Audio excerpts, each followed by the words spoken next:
बिस्मिल्लाहिर्रहमानिर्रहीम, अस्सलामुअलैकुम।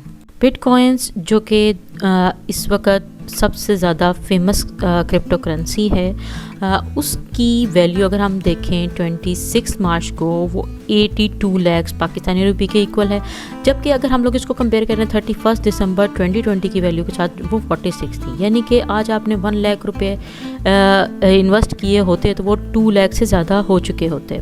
इसके अलावा इंटरनेशनल मार्केट में $1 ट्रिलियन की टोटल क्रिप्टो करेंसीज ऑपरेट कर रही हैं, जो कि एक ह्यूज अमाउंट है और ये मुसलसल ग्रो भी कर रही है। मज़ीद डिस्कस करने से पहले मेरे चैनल को सब्सक्राइब करना मत भूलें और घंटी के बटन के ऊपर भी प्रेस कर दीजिए। मैं सबको खुशामदीद कहती हूँ। मैं हमारा यूसुफ हूँ और मैं एक लेक्चरर हूँ यूनिवर्सिटी के अंदर, और आज मैं एक बहुत ही इंफॉर्मेटिव वीडियो आपके सामने पेश करने जा रही हूँ। इस वीडियो का अंदाज़ा जिसके बारे में जो कि क्रिप्टो करेंसी से रिलेटेड है, इसकी इम्पोर्टेंस का अंदाज़ा मैं आपको ये बताऊं कि अब यूनिवर्सिटीज़ के अंदर भी बाकायदा सेमिनार्स और इससे रिलेटेड इन्फॉर्मेशन को शेयर किया जा रहा है और पेड वर्कशॉप्स अरेंज की जा रही हैं to bring the awareness among the people of Pakistan. 2017 में स्टेट बैंक की तरफ से ड्यू टू बहुत सारी इस तरह की क्राइम रिपोर्ट्स थी जो कि डिजिटल से रिलेटेड थी। बहुत सारे लोगों ने क्रिप्टो करेंसी के अंदर इन्वेस्ट किया, जिसकी और उसकी वजह से और उसके अगेंस्ट उन्होंने कुछ टोकन्स को रिलीज़ किया। अब उन टोकन्स को रिलीज करने के बाद वो जो क्रिप्टो करेंसी के इशू करने वाले ओनर्स थे, उन्होंने सब पैसा मार्केट से उठाया और फॉरेन कंट्रीज में जाकर शिफ्ट हो गए और उसको उन्होंने से और उनके साथ बहुत ज़्यादा क्राइम हुए जिन्होंने टोकन परचेज किए हुए थे। और इन चीज़ों को मद्देनज़र रखते हुए स्टेट बैंक ने क्रिप्टो करेंसी से रिलेटेड जितनी भी ट्रांजैक्शंस थी बैंक्स को रेगुलेट करने की कहा कि कोई भी पर्सन बिटकॉइंस या डिजिटल करेंसीज के अंदर बिल्कुल भी इन्वेस्ट ना करे, और जो भी अकाउंट इससे रिलेटेड ट्रांजैक्शंस करता हुआ पाया जाए तो उसको मना किया जाए और उसको फ्रीज कर दिया जाए। 46 लाख थी पाकिस्तानी रुपीस। नाउ आपके ख्याल में कितनी होनी चाहिए या कितनी होगी, जो कि मैं भी बहुत हैरान हूँ देख के। That is 82 lakh. इसको डिजिटल गोल्ड भी कहते हैं।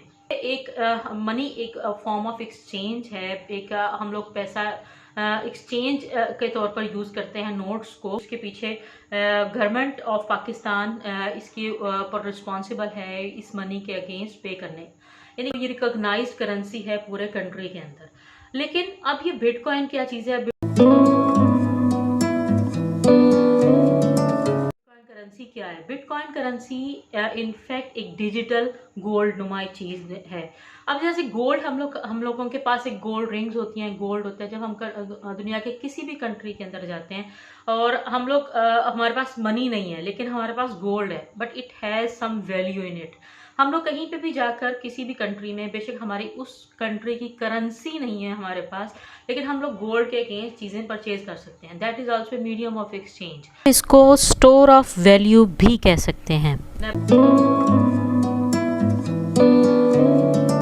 सतोशी नाकामोटो एक आप इन्वेंटर कह सकते हैं, जो बिटकॉइंस के इन्वेंटर हैं। 1998 में उन्होंने ये एक आइडिया या थीसिस पेश किया, लेकिन उसके बाद बहुत सारी ज़ाहिर है कि कुछ ना कुछ रिजेक्शंस आई, कुछ लोगों ने इसको प्रमोट किया। और इसकी अफादियत ये थी कि इसके अंदर सेंट्रल बॉडी नहीं है जो कि इसको रेगुलेट कर रही हो। एक यानी कि डिसेंट्रलाइज्ड किस्म का सिस्टम है। और इसके बाद ये आहिस्ता आहिस्ता पूरी दुनिया के अंदर फेमस होना शुरू हो गई।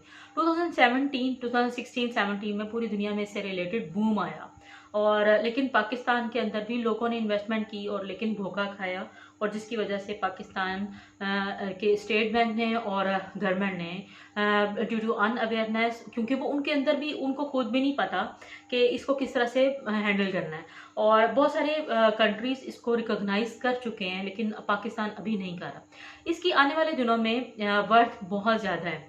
अब पाकिस्तान को अपने लोग चाहिए होंगे, अपने स्टूडेंट्स चाहिए होंगे जो कि इससे रिलेटेड इंफॉर्मेशन रखते हो, इससे रिलेटेड ट्रांजैक्शंस करना जानते हो, इससे रिलेटेड इसके लूप होल्स और इन चीज़ों को वो जानते हो।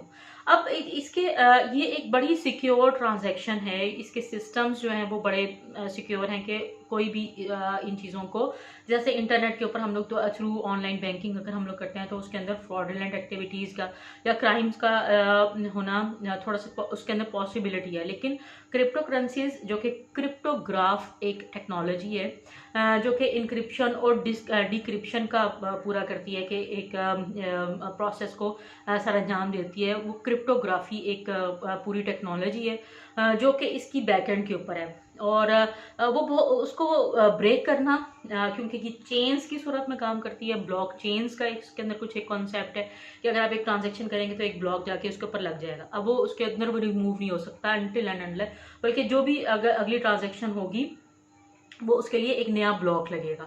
अब यानी कि इन ब्लॉक्स की वजह से एक यानी ये ब्लॉक चेन्स बनते जाते हैं, और ये ब्लॉक चेन्स के वो ट्रांजैक्शंस हैं जो कि रिकॉर्डेड हैं, वो वन टाइम हैं, वो ट्रांसफ़र नहीं हो सकती, यानी कि कहीं पे भी नहीं जा सकती। और जो अकाउंट होल्डर है, जो वॉलेट होल्डर है, उसके पास एक ख़ास किस्म का पासवर्ड है और ख़ास किस्म का जिसको ब्रेक करना या उसको चुराना ये बहुत ही ज़्यादा मुश्किल है। तो इस वजह से ये बड़ी फेमस होती जा रही है क्योंकि ये सिक्योर है। क्रिप्टो करेंसी को जनरेट करने के लिए इलेक्ट्रिसिटी कहाँ नजर हो रही है, फिर आपके पास एक सिस्टम परचेज कर सकते हैं वन टाइम इन्वेस्टमेंट के साथ। एक सिस्टम है पूरे का पूरा कंप्यूटर जिसके अंदर जो कि डिजिटल करेंसी को प्रोड्यूस करता है।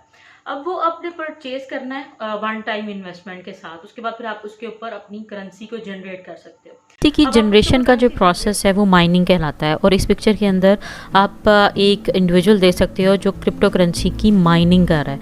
ये कुछ ख़ास किस्म का एल्गोरिथम है, कुछ जैसे हम लोग मैथमेटिकल फार्मूलाज वगैरह सॉल्व करते हैं, तो ये कुछ ख़ास किस्म की स्किल्स हैं जो कि इस माइनर के पास हैं, जो कि माइनिंग कर रहा है और क्रिप्टो करेंसी को जनरेट कर रहा है। अब ये इतना मुश्किल है और ये बड़ा टेक्निकल काम है, लेकिन एट दी एंड इसको जो रिवॉर्ड मिलेगा वो इसको बिटकॉइन की सूरत में मिलेगा। सो मार्केट के अंदर बहुत सारे माइनर्स भी बैठे हुए हैं जो कि टेक्निकल स्किल्स रखते हैं और वो क्रिप्टो करेंसी को जनरेट करते हैं।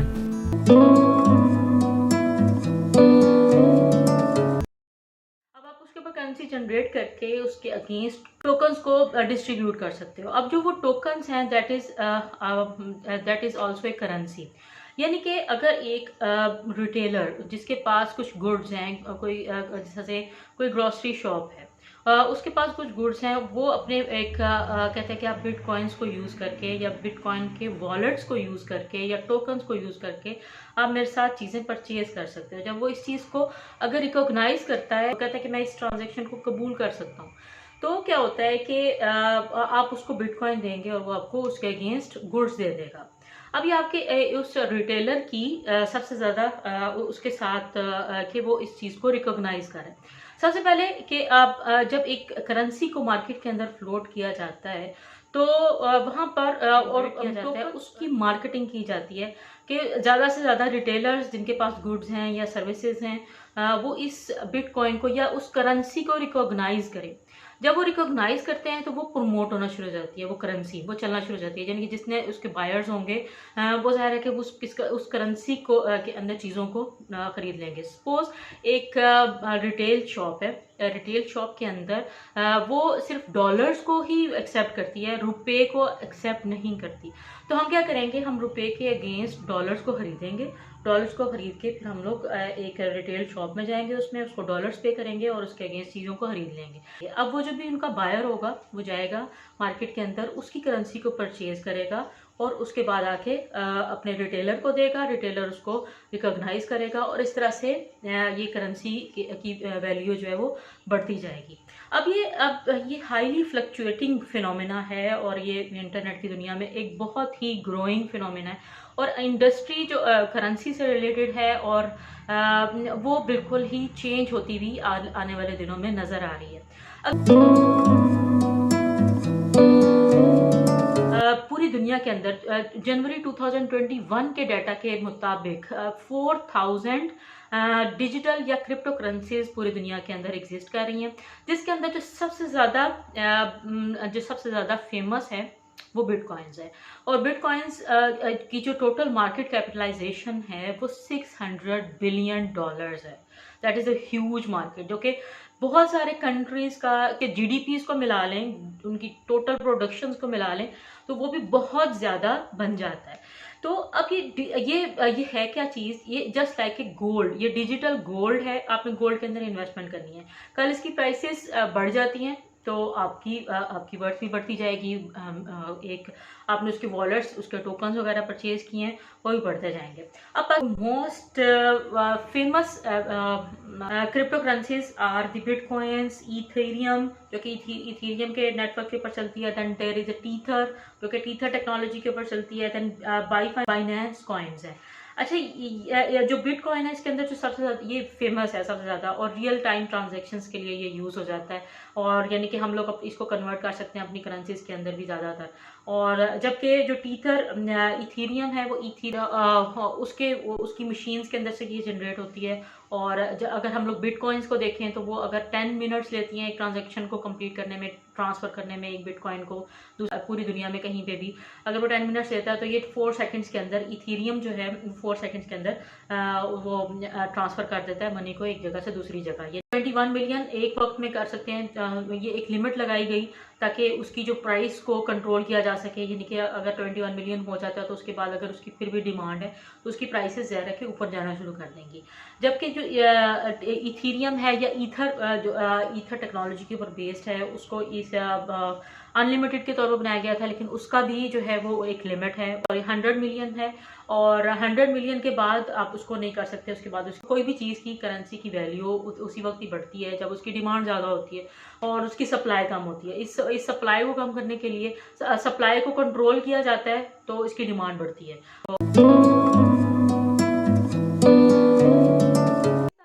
बिटकॉइंस और ये चीज़ें बिल्कुल ही मना रही हैं। 2017 के बाद ड्यू टू अनअवेयरनेस और इन चीज़ों के रिलेटेड कोई गवर्निंग बॉडी ना होने की वजह से ये फिनोमिना अभी तक पाकिस्तान के अंदर इम्प्लीमेंटेड नहीं है। यानी कि अगर आपके पास फॉरेन बैंक में या पेपॉल में अगर आपका अकाउंट है तब आप बिटकॉइंस को चीज़ों के अंदर या उनके वॉलेट्स के अंदर इन्वेस्ट कर सकते हैं। लेकिन अगर पाकिस्तान के बैंक के अंदर, पाकिस्तानी बैंक्स के अंदर अगर आपके अकाउंट्स हैं तब आप उसके अंदर इन्वेस्ट नहीं कर सकेंगे।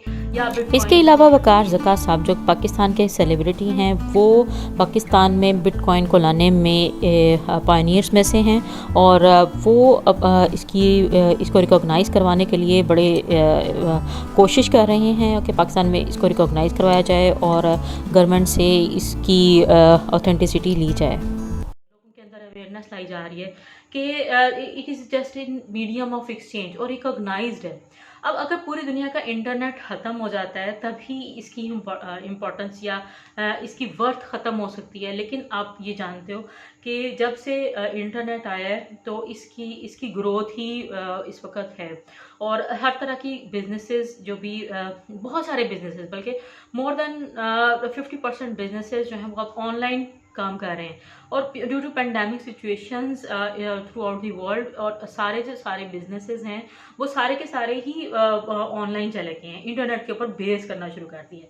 अब इंटरनेट की ये कोई भी चीज़ को परचेज करने के लिए ये एक करेंसी है और इसका ताल्लुक सिर्फ इंटरनेट के साथ है कि अगर आपका इंटरनेट ख़त्म होता है तब पूरी दुनिया का अगर इंटरनेट ख़त्म होता है तो ही ये इसकी वैल्यू ख़त्म होगी, वरना ये किसी न किसी सूरत में हमेशा रहेगा। हाईली फ्लक्चुएटिंग है, लोगों के अंदर अवेयरनेस नहीं है अभी, इस वजह से लोग इसके अंदर इन्वेस्ट करना भी रिस्की समझ रहे हैं। रिस्की बिल्कुल है और अगर कोई भी रिस्क लेकिन जितना रिस्क है उतना ही ज़्यादा रिटर्न है। इम्पॉर्टेंट बात इसके अंदर ये है कि अगर आपके पास इलीगल पैसा है तो आप इसके अंदर इन्वेस्ट कर सकते हैं। क्योंकि ये आप इसके अंदर इन्वेस्ट कर देंगे तो इसका कोई रिकॉर्ड नहीं रहेगा, गवर्नमेंट के पास इसका रिकॉर्ड नहीं होगा।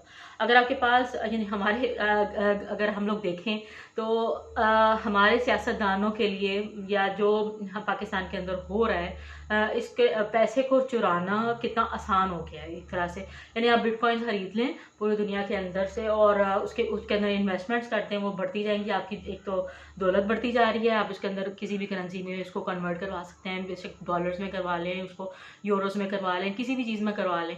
तो एक तो आपका वो बढ़ गया, आपकी वर्थ बढ़ती जाती है, आप इन्वेस्टमेंट कर रहे हैं उसके अंदर, क्योंकि एक और रिकॉग्नाइजिंग बॉडी नहीं है, उसको कोई भी आप पहचान नहीं सकता आपके अलावा। तो ये एक ऐसी है गोल्ड है। आप सपोज आप गोल्ड जैसा से पहले बाय करते थे और उसको एक ज़मीन के अंदर खोद के उसके अंदर डुबा दिया करते थे कि लेकिन आपकी वर्थ वो बनती थी। एंड अब ये भी एक बिटकॉइंस जो हैं या डिजिटल करेंसीज हैं, ये भी एक तरह का गोल्ड है जो कि आप रख देंगे, छुपा देंगे और किसी को पता भी नहीं चलेगा। और फिर वक्त के साथ साथ इसकी वैल्यू भी इंक्रीज़ या डिक्रीज़ करती जाएगी, जिस तरह के गोल्ड की हुआ करती है।